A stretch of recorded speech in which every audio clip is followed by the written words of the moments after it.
काफ़ी लोग योगा करने वालों को अंडर एस्टिमेट करते हैं, तो भाई ये मेरी आज की करंट कंडीशन है। मेरा जो ब्रह्मचर्य का पार्ट है वो आज के दिन बिल्कुल ही ख़त्म हो गया, मतलब टूट गया कह लो या कुछ भी कह लो, क्योंकि भाई आज से ठीक 4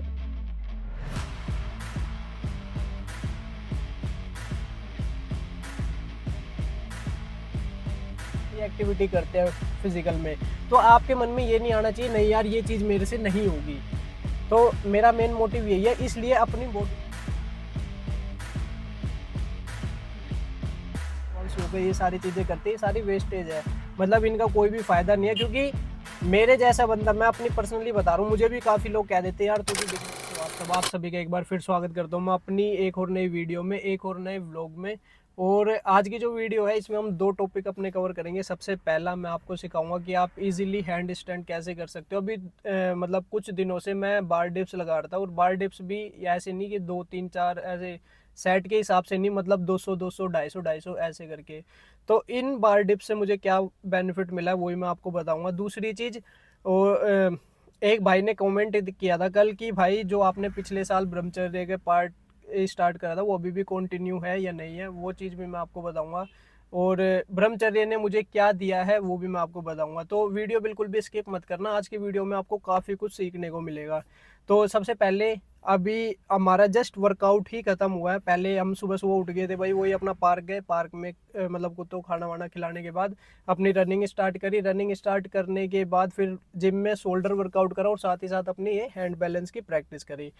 तो अभी हमारा वर्कआउट सारा ख़त्म हो चुका है, 7:12 हो रहे हैं। तो अभी जब तक हम भाई अपना एक वो जूस बनने को दे रखा है, अभी पीछे जूस पीने जा रहे हैं। तो जब तक हम जूस पी ले, जब तक आप ये हैंड स्टैंड किस तरीके से आप सीख सकते हो, मतलब कर सकते हो, वह वो आप देख लो आराम से। और फिर उसके बाद मैं बताता हूँ आपको कि ब्रह्मचर्य ने मुझे क्या दिया है। हमारी जो सबसे पहली एक्सरसाइज है वो है बार डिप्स। बार डिप्स के आपको 4 सेट लेने हैं, जिसमें कि आपको पर सेट में 50 रेपिटेशन निकालने की कोशिश करनी है। अगर 50 ना निकले, आप एकदम अभी बिगनर हो, तो आप 10-10 करके या 20-20 करके भी अपना कंटिन्यू कर सकते हो। बस एक टारगेट फिक्स करना कि आपको टोटली ये 200 तक करने हैं। स्टार्टिंग में 200, फिर जैसे जैसे दिन बढ़ते रहेंगे वैसे वैसे आप भी अपने रेपिटेशन बढ़ाते जाना। सेकंड है ये हैंड स्टैंड पुशअप्स। ये आप दीवार के सहारे भी कर सकते हो, या फिर अगर आपसे नॉर्मली तो खैर नहीं हो पाएंगे स्टार्टिंग में किसी से भी, तो आप दीवार की हेल्प से ही इसे इस तरीके से कर सकते हो जैसे कि आप मुझे अभी स्क्रीन पे देख रहे हो। तो ये कोशिश करनी है कि आपसे 10-10 लग जाए तो भी बहुत है, और अगर आप ज़्यादा लगा सकते हो तो वेल एंड गुड। फिर सेकंड आ जाता है डीप पुशअप्स। डीप में अभी क्या है कि हम पिछली वाली क्लिप में आपने देखा होगा कि आराम से, मतलब पूरा डीप नहीं जा रहे थे, नॉर्मली बस थोड़ा सा नीचे आए फिर ऊपर। इसमें क्या है, इसमें आपको थोड़ा सा डीप जाना है। अगर इसमें आपसे 7 भी लग रहे हैं तो भी कोई दिक्कत नहीं, और अगर 10 लग रहे हैं तो फिर तो बहुत ही अच्छी बात है। इसके भी आपको टोटल मतलब 6 से 7 सेट लेने हैं, या एक ऑलमोस्ट आप 100 भी कर सकते हो, 100 बिल्कुल सही रहेंगे। फिर उसके बाद में आपको इस तरीके से बैलेंस करना है, और इसकी प्रैक्टिस आपको बार बार करनी है। पीछे दीवार पे पैर टच करने हैं, फिर घुटने फोल्ड करके धीरे से नीचे आना है। पंजे हमेशा खींच के रखने हैं, इस चीज़ का आपको ध्यान रखना है। फिर लास्ट में जब आप प्रैक्टिस करोगे तो आप इजीली हैंड स्टैंड कर पाओगे, और हैंड वॉक भी इसी पे ही हो जाएगी। तो भाई ये है वो 2-3 डिप्स, अगर आप इनकी डेली प्रैक्टिस करते हो तो आप इजीली हैंड स्टैंड सीख जाओगे, एडवांस भी नॉर्मल भी। जो बार डिप्स है वो कोशिश करना है कि 200 लग जाए, जैसे कि मैंने अभी स्टार्टिंग में भी बताया 200 के आसपास लग जाए, मतलब 150 तो मैक्सिमम लगानी ही लगानी है। फिर उसके बाद में जो हैंड स्टैंड पुशअप्स थी, वो आप कोशिश करना कि 60-70 ये हो जाए। और अगर आप 100 लगा दो तो और भी बढ़िया बात है। बेशक आप 10-10 करके 5-5 करके लगाओ, लेकिन एक सीक्वेंस में अपनी 100 टारगेट बिठा लो दिमाग में कि भाई हमें 100 करनी है ये। और उसके बाद में जो बैलेंसिंग थी, जैसे ऊपर जाना है, पैर लेके जाने हैं, तो उसकी भी आप जितनी प्रैक्टिस करोगे खुद से उतना आपके लिए सही रहेगा। और इसमें एक चीज़ और ध्यान रहे, जब भी आप ऊपर की तरफ पैर ले जाओगे तो पंजे हमेशा खींच के रखना। अगर पंजे तुमने ढीले छोड़ दिए तो पैर इधर उधर हो जाएंगे और आपके चोट भी लग सकती है। तो इस चीज़ का थोड़ा सा ध्यान रखना। बाकी कोई अगर नियर बाय रहता हूँ पश्चिम विहार के, तो मेरे से वो पर्सनल ट्रेनिंग भी ले सकता है। तो भाई ये तो रही, चलो अब हैंड स्टैंड की बात। अब बात करते हैं ब्रह्मचर्य ने मुझे क्या दिया। नहीं, उससे पहले मैं एक चीज़ और क्लियर कर दूं। अच्छा, काफ़ी लोगों को ना ये लगता है ये जो हम कैलिस्थेनिक एडवांस योगा ये सारी चीज़ें करते हैं, ये सारी वेस्टेज है, मतलब इनका कोई भी फ़ायदा नहीं है। क्योंकि मेरे जैसा बंदा, मैं अपनी पर्सनली बता रहा हूँ, मुझे भी काफी लोग कह देते हैं यार तू तो दिखने में ना जब कपड़े पहनता है काफी ज्यादा पतला है, लेकिन भाई कपड़े उतारने के बाद मेरी बॉडी कंडीशन क्या है एक बार ये देख लो आप।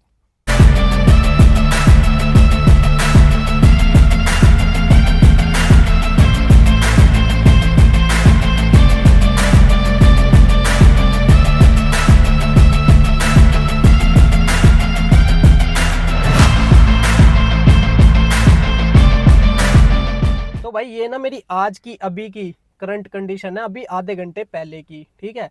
तो जब हम अपना कोई भी अपनी कुछ भी हम प्रैक्टिस करते हैं, मतलब मैं एक जैसे स्पोर्ट्स पर्सन हूँ भाई, स्टार्ट 2016 से मैं इस फील्ड में हूँ और मुझे पता है कि मैंने किस तरीके से अपने शरीर को मेंटेन कर रखा है। यार मेरे पास ऑफर नहीं आया कभी कि मुझे भी इंजेक्शन के मिस्टर दिल्ली खेल ले, मिस्टर इंडिया खेल ले। काफ़ी लोगों ने कही है भाई मेरे से कि भाई तेरे मतलब होरों की कंपेयर से तेरा खर्चा थोड़ा सा कम हो जाएगा, मतलब जैसे कि होरों को अगर ज़्यादा टाइम लगता है ना तो मुझे थोड़ा सा कम टाइम लगेगा, लेकिन मुझे भाई इंजेक्शन लगवाने ही नहीं है, मुझे सप्लीमेंट की सपोर्ट लेनी नहीं है। जब जो चीज़ मेरा मतलब मैं नेचुरली कर सकता हूँ वो चीज़ मैं क्यों अपना वो करूँ, मतलब क्यों अपनी बॉडी में इंजेक्ट करवाऊँ, आर्टिफिशियल अपनी बॉडी बनवा के तैयार करवाऊँ, क्यों। तो इसीलिए भाई नेचुरल रहो। और ना ये मतलब नेचुरल, अब मेरा पता है मुझे अगर मैं 4 दिन अभी जिम छोड़ भी दूंगा ना, 4 दिन 10 दिन, तो मैं 11वें दिन अपनी प्रैक्टिस स्टार्ट करूंगा, फिर दोबारा मैं वहीं पे ही, मतलब मुझे जीरो से स्टार्टिंग नहीं करनी पड़ेगी, जहाँ पे मैंने छोड़ा है सेम वहीं से ही स्टार्टिंग मेरी हो जाएगी। तो इसलिए शरीर को अपना ना उस तरीके का बनाओ, जैसे कोई आपसे कह दे कि भाई रनिंग करनी है तो रनिंग 10 किलोमीटर भाग लिया, 20 किलोमीटर, मतलब आपके दिमाग में ये नहीं आना चाहिए नहीं यार इतनी रनिंग मेरे से नहीं होगी। कोई आपसे कहेगी चल भाई आजा डेड लिफ्ट इतने की मार दे, अपनी बॉडी वेट से डबल वेट उठा दे, तो भाई उस चीज में भी आप एग्री हो जाओगे, चलो ठीक है भाई मैं उठा देता हूँ। मतलब ना अपने आप को एक तरीके से ऑलराउंडर बना के चलो, तो ही आपका फायदा है। वरना यार एक अगर गेनिंग मैं कर लूँ और फिर मेरे से योगा वगैरह ही एडवांस जो भी चीजें अभी मैं कर पा रहा हूँ वो चीजें होनी बंद हो जाए तो उसमें मेरा कोई फायदा थोड़ा ही है। तो इसलिए भाई अपने शरीर को इस तरीके का बनाओ जो कि आपको अगर कोई आगे ये भी कह देना कि भाई आज चल ये वाली एक्टिविटी करते हैं फिजिकल में, तो आपके मन में ये नहीं आना चाहिए नहीं यार ये चीज़ मेरे से नहीं होगी। तो मेरा मेन मोटिव यही है, इसलिए अपनी बॉडी को आप अपने अकॉर्डिंग, मतलब मेरे हिसाब से ना 60 से 65 वेट में आप अपने आप को एक अच्छी फिजिक दे सकते हो, अपनी बॉडी को मतलब अच्छे से मेंटेन कर सकते हो। तो ये था कि जो कि काफ़ी लोग योगा करने वालों को अंडर एस्टिमेट करते हैं, तो भाई ये मेरी आज की करंट कंडीशन है। जब किसी को भी अगर डाउट हो ना कि तू बहुत पतला लग रहा है तो भाई एक दिन आके मेरे साथ वर्कआउट कर लो, पता चल जाएगा कौन पतला है कौन मोटा है, किस में कितनी एंड्योरेंस है, सारी चीज़ें। तो चलो ये अब ज़्यादा ही बड़ी हो जाएगी वीडियो अगर इसी पे ख़त्म कर दी। चलो अब अपने दूसरे टॉपिक पे आ जाते हैं जो कि है ब्रह्मचर्य को लेकर। तो एक भाई ने मतलब मैसेज करा मेरे पास कि भाई आपका जो ब्रह्मचर्य का पार्ट है वो अभी भी कंटिन्यू है या रुक गया। और ये इसी ने ही नहीं बल्कि और भी मेरे साथ मतलब यार दोस्त है उन्होंने भी ये चीज़ पूछी थी, बल्कि ये जो अभी वीडियो बना रहा है इस भाई ने भी मेरे से पूछी थी कि भाई आपका ब्रह्मचर्य का पार्ट अभी भी चल रहा है या नहीं। तो काफ़ी लोगों के मन में डाउट है, तो आज मैं वही डाउट आपका क्लियर कर देता हूँ। तो भाई मेरा जो ब्रह्मचर्य का पार्ट है वो आज के दिन बिल्कुल ही ख़त्म हो गया, मतलब टूट गया कह लो या कुछ भी कह लो, क्योंकि भाई आज से ठीक 4 दिन बाद मेरी है शादी। ठीक है, हालांकि आपको ये थोड़ा सा शौक लगा होगा क्योंकि मैंने किसी भी व्लॉग में आपसे पहले इस चीज़ का जिक्र करा नहीं था अपने। तो भाई आज से ठीक 4 दिन बाद मेरी शादी है। तो इसीलिए आज से अपना ब्रह्मचर्य का पार्ट बिल्कुल ही बंद है, और कल से अभी वर्कआउट जिम आना भी मेरा बंद हो जाएगा क्योंकि वो हल्दी वल्दी लग जाती है तो वैसे ही घर वाले नहीं निकलने देते उस चीज़ में। तो भाई इसीलिए मैं बता रहा हूँ आज से मेरा ब्रह्मचर्य का पार्ट वो है बिल्कुल टूट गया। और ऐसा हमारे जो ब्रह्मचर्य की कोई जितनी भी किताब है, जैसे ब्रह्मचर्य ही जीवन है, उस पुस्तक में भी ये चीज़ लिखी हुई है कि जब आप 25 साल के हो जाते हो तो आपको उस टाइम पे मतलब अपना ब्रह्मचर्य का पार्ट जो है वो छोड़ देना चाहिए। क्योंकि मैंने कोई अखंड ब्रह्मचर्य का पार्ट नहीं करा था। अगर आप अखंड ब्रह्मचर्य का पार्ट करते हो, अखंड जीवन, तो उसमें आप जिंदगी भर मतलब शादी वगैरह नहीं कर सकते। लेकिन मेरा अखंड नहीं था, मेरा सिर्फ 25 साल तक ही था। तो इसलिए अब भाई मेरी 25 से प्लस एज हो गई है, तो इस वजह से अब हमारा जो ब्रह्मचर्य का पार्ट है वो यहीं पे ही समाप्त हो चुका है। तो अब आई होप उस भाई को भी पता चल गया होगा कि मेरा ब्रह्मचर्य का पार्ट बिल्कुल ही टूट गया। अब ब्रह्मचर्य के बाद में क्या मैं कंटेंट लेके आऊँगा वो चलो मैं लास्ट में बताऊँगा। पहले ये बताऊँ कि ब्रह्मचर्य ने मुझे दिया क्या है। तो भाई सबसे पहली चीज़, मेरे घर में शायद ही कोई होगा कि जिसकी मेरे जितनी तबीयत खराब होगी, मतलब मेरे घर में नहीं, मेरे पूरे खानदान में ही। जब से मतलब स्टार्टिंग से ही बता रहा हूँ, जब से मैं फर्स्ट या सेकंड क्लास में था भाई, 12th तक मेरी ऐसी मेडिकल कंडीशन थी, बहुत ही ज़्यादा बीमार रहना। मतलब जैसे बाहर का खा लिया बिल्कुल भी डाइजेस्ट ना होना, एक तरीके से लगा लो पेट से भी काफ़ी कमज़ोर था, और वैसे भी मतलब शारीरिक रूप से भी काफ़ी ज़्यादा कमज़ोर था। तो ब्रह्मचर्य ने, जब मैंने 12th पास करी थी मतलब 2016 में, तो उसके बाद में मैं अपना फिजिकल एक्टिविटी में मेरा मतलब इंटरेस्ट आने लगे, क्योंकि आर्मी के ओपन रैली हम देखने लग गए थे। तो भाई उस समय मैंने मतलब स्टार्टिंग करी दी थी अपनी ब्रह्मचर्य में धीरे धीरे आने की। योगा के बारे में समझा भाई, 2017 से मैंने अपनी सेपरेट योगा करनी स्टार्ट कर दी थी। और योगा के साथ साथ फिर मतलब थोड़े दिन मैंने आयुर्वेदा का ज्ञान लिया कि भाई आयुर्वेदा में क्या चीज़ है क्या चीज़ नहीं है।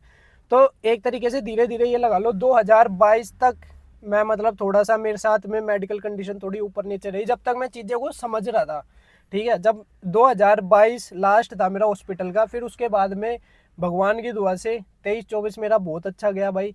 और 22 तक ये लगा लो, 2022 तक कभी कुछ हो रहा है, मतलब कभी मेरे अपेंडिक्स कभी ऑपरेशन हुआ, मेरे कभी मतलब एक्सीडेंट हो गया वो अलग है, कभी पेट में दर्द, कभी पथरी, कभी कुछ मतलब कुछ ना कुछ है ना, जीवन में चलता ही रहा।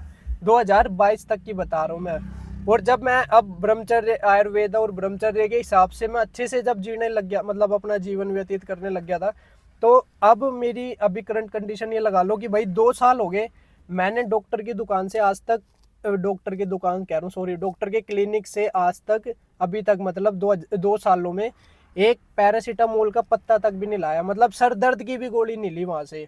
तो ये मुझे सबसे अच्छा बेनिफिट मिला, वरना कभी अभी तो खैर घर में साफ सफाई चल रही है थोड़ी शादी वादी की, नहीं किसी दिन है ना किसी अलग व्लॉग में मैं दिखाऊंगा, मेरी ना कम से कम इतनी फाइलें इकट्ठी हो रखी है हॉस्पिटल की, इतनी फाइलें।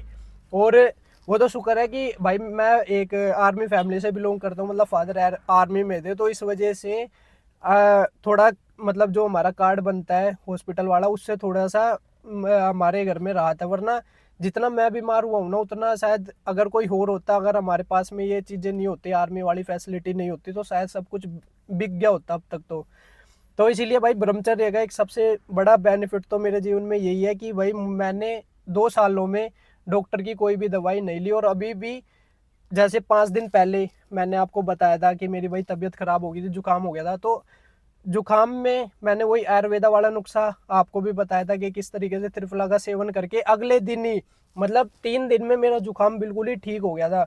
और यही अगर मैं डॉक्टर की मेडिसिन लेता, वो कम से कम 4 या 5 दिन लेती मुझे सही करने में, और उसके बाद भी गारंटी नहीं थी कि भाई मैं मेरे आगे खांसी जुकाम होगा या नहीं होगा। लेकिन अब मैं डेली एक आंवले का सेवन करता हूँ सुबह सुबह, तो मेरा कफ पित्त और वात तीनों चीज़ें मतलब संतुलित रहती है। तो भाई ये मुझे एक सबसे बड़ा बेनिफिट मिला है ब्रह्मचर्य और आयुर्वेदा का। और शादी होने के बाद भी ब्रह्मचर्य तो मैं कह नहीं सकता, लेकिन हाँ आयुर्वेदा के अनुसार ही मैं चलना पसंद करूँगा। और जितना जितना मैंने अभी तक सीखा है मतलब ब्रह्मचर्य के पार्ट से, और जो भी मेरा ये एक्सपीरियंस रहा है, कोशिश करूँगा कि शादी के बाद भी सारी चीज़ें वही पहले जैसी चलती रहे। और जो हमारा यूट्यूब पे कंटेंट है, मतलब जो फिटनेस रिलेटेड है, वही मेरा कंटिन्यू रहे। और वैसे तो मैं मतलब मेरा जो कंटेंट है वो मोस्टली 3 ही रहते हैं, या तो ट्रैवलिंग होगी, या फिर फिटनेस होगी, या फिर अपना ये थर्ड क्या है, हाँ प्रैंक वगैरह। तो ये 3 चीज़ है। इन 3 चीज़ों के अलावा मैं कुछ और वीडियो अपलोड वैसे करता भी नहीं इस चैनल पे। और अभी काफ़ी लोगों ने ये भी कहा था कि भाई शादी, जैसे मेरी शादी हो रही है तो इसके व्लॉग डाल दे, तो यार वो चीज़ें मुझे पसंद नहीं है। मेरा चैनल फिटनेस रिलेटेड है, तो मैं फिटनेस रिलेटेड ही अपना कंटेंट जो है वो मतलब कंटिन्यू रखूँगा। अभी 3-4 दिन में अब जिम या पार्क तो नहीं आ पाऊँगा, क्योंकि वो हल्दी वल्दी लग जाती है, तो इस वजह से पार्क आना थोड़ा पॉसिबल नहीं है, ना जिम आना थोड़ा पॉसिबल है। तो मैं कोशिश करूँगा कि घर में ही होम वर्कआउट करूँगा। और होम वर्कआउट में अगर मतलब पंप आता है अच्छा खासा, वैसे तो मैंने काफ़ी होम वर्कआउट की वीडियो पहले भी बना रखी है, लेकिन इस बार कुछ नया ट्राई करके देखते हैं 2-4 दिनों में। अगर कुछ भी नया हुआ तो मैं आपके साथ में वो ज़रूर शेयर करूँगा। बाकी 3-4 दिन अभी थोड़ा बिजी शेड्यूल रहेगा, तो शायद मेरी वीडियो भी अपलोड ना हो पाए। तो भाई आई होप आपको ये दोनों चीज़ें अब क्लियर हो गई है। सबसे पहले तो जो ये योगा वालों को अंडर एस्टिमेट नहीं करना चाहिए, अंडर एस्टिमेट। और दूसरी चीज़, अब मेरा ब्रह्मचर्य के पार्ट का पालन टूट चुका है। मतलब टूटा ऐसे नहीं है कि भाई नाइटफॉल हो गया या कुछ ऐसी चीज़ कुछ भी नहीं हुई है। नॉर्मली शादी होने वाली है, उस वजह से कह रहा हूँ मैं कि मेरा जो ब्रह्मचर्य का पार्ट है वो टूट गया। नाइट की ड्यूटी अभी लगी थी मेरी सितंबर में, उस टाइम थोड़ा सा मेरा शेड्यूल डगमगा गया था। मतलब जो चीज़ें दिन में करनी चाहिए वो चीज़ें मैं रात में कर रहा था, थोड़ा सा शेड्यूल बदल गया था। उस टाइम पे थोड़ा सा शेड्यूल में दिक्कत आ गई थी, लेकिन उस टाइम पे मेरा ब्रह्मचर्य के पार्ट का पालन नहीं टूटा था। तो आज आज क्या तारीख होगी? 28, 29 है ना आज। तो भाई 29/11/2024 को मेरा ब्रह्मचर्य के पार्ट का पालन टूट चुका है। तो आई होप आपको आज की वीडियो में भी काफ़ी कुछ सीखने को मिला होगा, काफ़ी कुछ मैंने बताया ब्रह्मचर्य के बारे में। और आज की वीडियो में भाई तो इतना ही। मिलते हैं अपनी एक और नई वीडियो में, एक और नई मेरी अभी 4 दिन बाद नई जर्नी स्टार्ट होगी, वो भी मैं आपको बताऊंगा कैसी रही, कैसी क्या आगे जीवन में क्या क्या चीज़ें होती हैं, सारी चीज़ें आपके साथ में शेयर करूंगा। तो आज की वीडियो में इतना ही। मिलते हैं अपनी एक और नई वीडियो में, जब तक के लिए जय हिंद, जय भारत, जय श्री राम।